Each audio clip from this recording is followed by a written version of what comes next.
Lucas, capítulo 22. A festa dos pães sem fermento, também chamada Páscoa, estava próxima. Os principais sacerdotes e líderes religiosos procuravam um meio de se livrar de Jesus, mas com medo do povo, queriam fazer isso sem alarde. Foi quando Satanás entrou em Judas, chamado Iscariotes. Ele era um dos 12.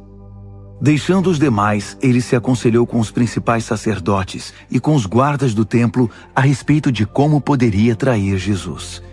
Eles não conseguiam acreditar na sorte que estavam tendo e concordaram em pagar-lhe bem. Judas lhes deu sua palavra e começou a procurar um meio de trair Jesus, mas longe da vista da multidão. O dia dos pães sem fermento chegou, quando o cordeiro era sacrificado. Então Jesus pediu a Pedro e João: "Vão preparar a Páscoa. Vamos comer a ceia juntos." Eles perguntaram: "Onde queres que preparemos a ceia da Páscoa?" Ele disse: "Fiquem de olhos abertos quando entrarem na cidade. Um homem com um jarro de água encontrará vocês. Sigam-no. Perguntem ao proprietário da casa em que ele entrar.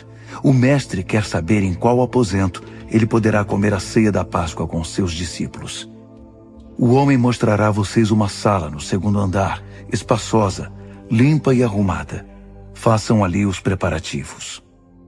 Eles saíram, encontraram tudo como ele disse que encontrariam e prepararam a ceia.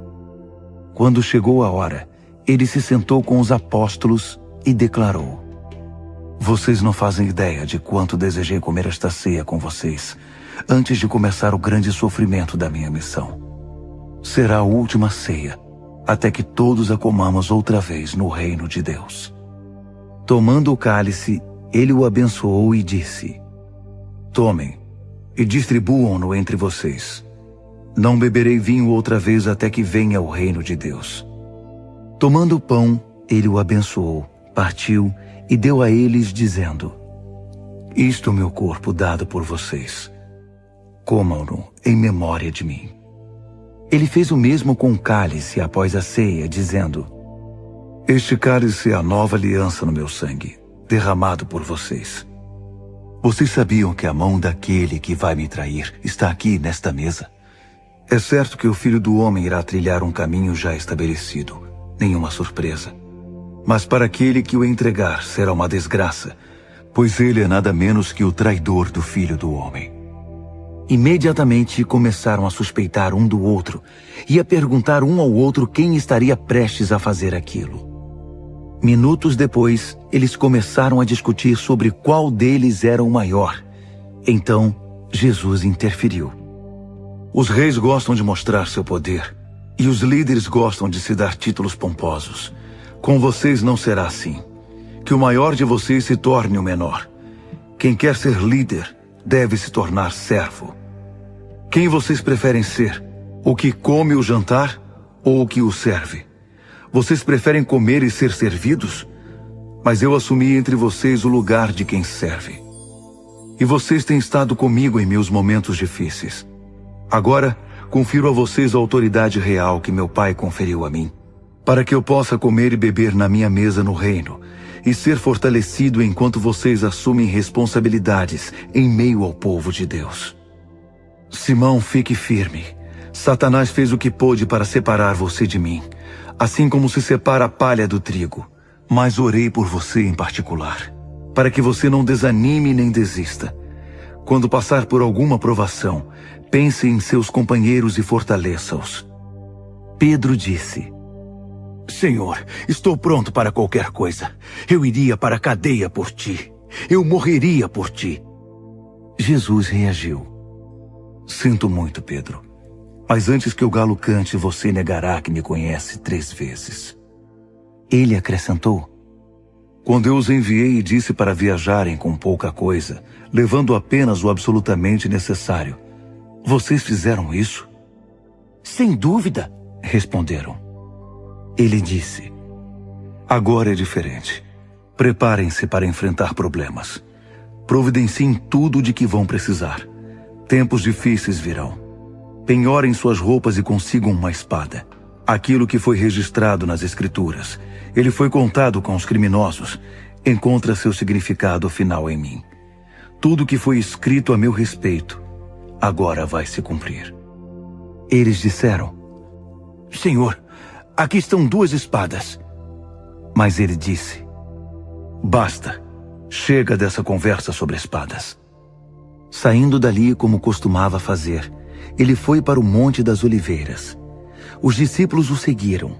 Quando chegaram a determinado lugar, ele disse: Orem, para que não caiam em tentação. Ele se afastou um pouco, à distância de um arremesso de pedra, ajoelhou-se e orou: Pai, afasta este cálice de mim. Mas, por favor, não seja o que eu quero, mas sim o que tu queres. Imediatamente um anjo do céu apareceu ao seu lado e o consolou.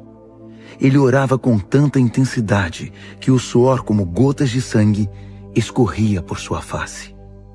Ele se levantou da oração, voltou para os discípulos e os encontrou dormindo, entorpecidos de tristeza.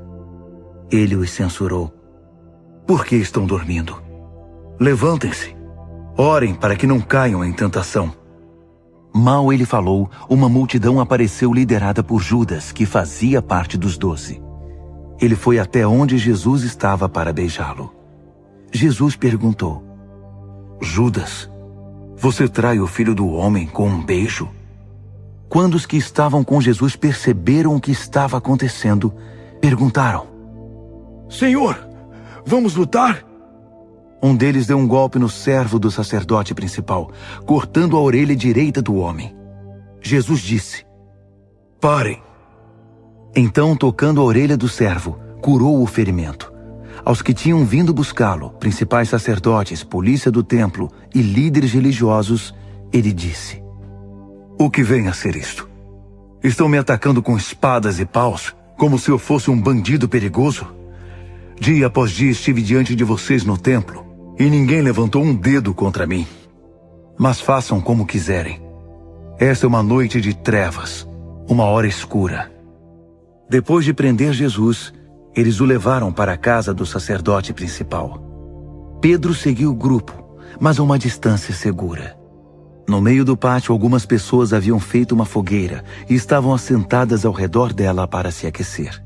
Uma das empregadas sentadas perto da fogueira o notou, olhou com mais atenção e disse: Este homem estava com ele. Pedro negou: Mulher, nem o conheço. Pouco depois, outra pessoa disse: Você é um deles. Mas Pedro negou: Não sou. Cerca de 1 hora depois, outra pessoa afirmou convicta: Ele deve ter estado com ele. É claro que ele é galileu.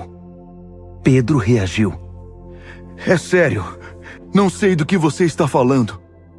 Assim que ele acabou de falar, um galo cantou. Então Jesus virou-se e olhou para Pedro. O discípulo lembrou-se das palavras do Senhor: Antes que o galo cante, você vai me negar 3 vezes. Saindo dali, chorou amargamente. Os homens que vigiavam Jesus começaram a ridicularizá-lo, batendo nele. Puseram nele uma venda e o ridicularizavam. Quem bateu em você desta vez? E eles se divertiam à custa dele. Pela manhã, os líderes do povo, líderes religiosos e os principais sacerdotes reuniram-se, trouxeram-no diante do concílio e perguntaram a ele: Você é o Messias? Ele respondeu: Se eu dissesse que sim, vocês não acreditariam em mim. Se perguntasse o que querem dizer com essa pergunta, não me responderiam. Então, aqui está o que tenho para dizer. Daqui em diante, o Filho do Homem toma seu lugar à direita de Deus, o lugar de poder. Eles disseram: Então você confirma a sua alegação de que é o Filho de Deus? Vocês é que insistem em dizer isso. Ele respondeu: Mas eles já haviam decidido. Para que precisamos de outra prova? Todos nós ouvimos muito bem o que ele disse.